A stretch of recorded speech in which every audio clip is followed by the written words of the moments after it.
y de la inestabilidad laboral le han dado un golpe a la sindicalización.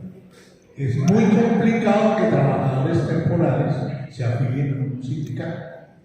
Hay un golpe muy fuerte entonces a la organización sindical desde el propio régimen laboral colombiano. Creo que la reforma laboral tendría que introducirse elementos de estabilidad laboral y de facilidad para la organización de los trabajadores en sindicatos como un derecho. Hoy se habla de menos del 4% de trabajadores afiliados a organizaciones sindicales.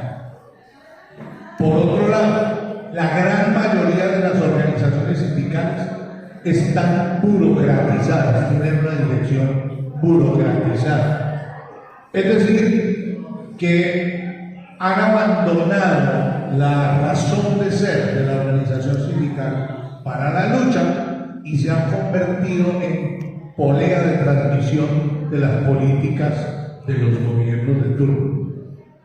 Antes ya la mayoría de la dirección sindical estaba en el terreno del colaboracionismo con los gobiernos de la burguesía. Ahora la mayoría de la dirección sindical está absolutamente plegada al gobierno de una forma absolutamente acrítica, lo cual es completamente lesivo para la organización sindical.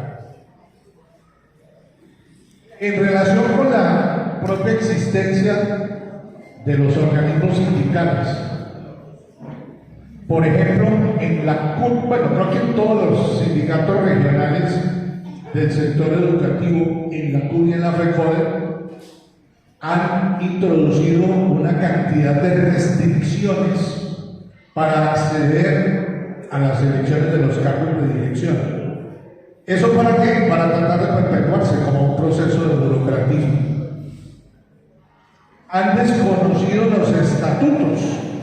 Por ejemplo, en la CUT se presentaron dirigentes que llevan más de 2 periodos en el comité ejecutivo, con el argumento falaz de que la reforma estatutaria no los cobija y que entonces a partir de la vigencia de la reforma estatutaria vienen los 2 periodos, en una interpretación amañada del artículo 39 de los estatutos.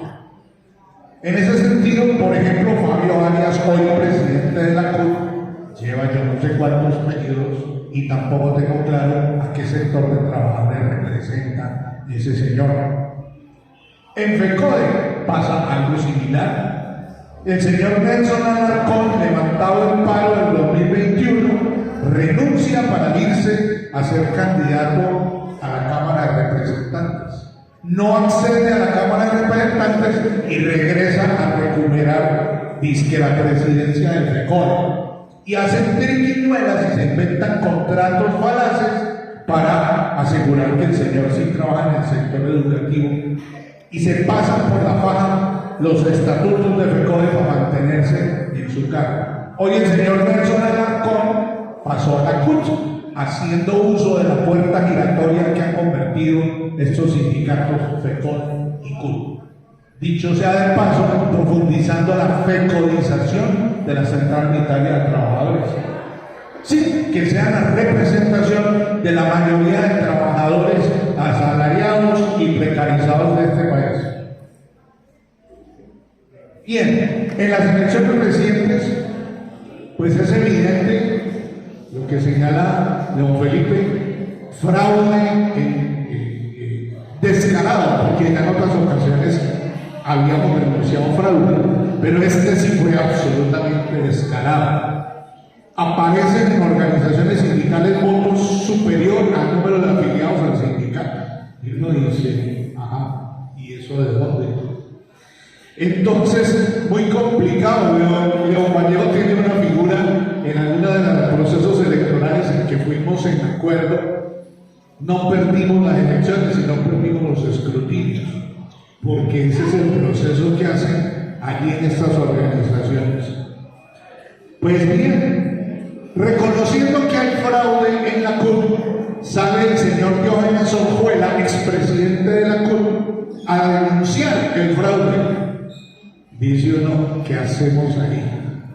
Le seguimos la cuerda a ese señor descarado que formó parte de fraudes anteriores que además es responsable político del levantamiento del paro del 2021 y ahora viene a posar como víctima, simplemente porque no accedió al comité ejecutivo de la CUT.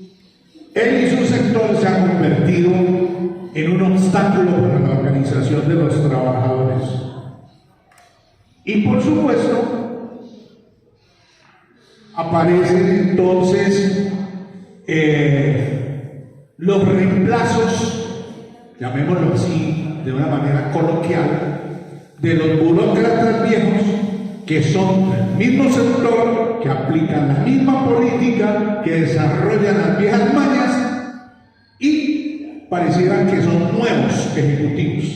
Entonces dejan allí a su reemplazo en FECODE, los que se fueron para CUT, y pues esperan también volver luego que terminen en la CUT, volver a FECODE. ¿Qué tenemos que hacer nosotros? Bueno, FECODE es un dato interesante.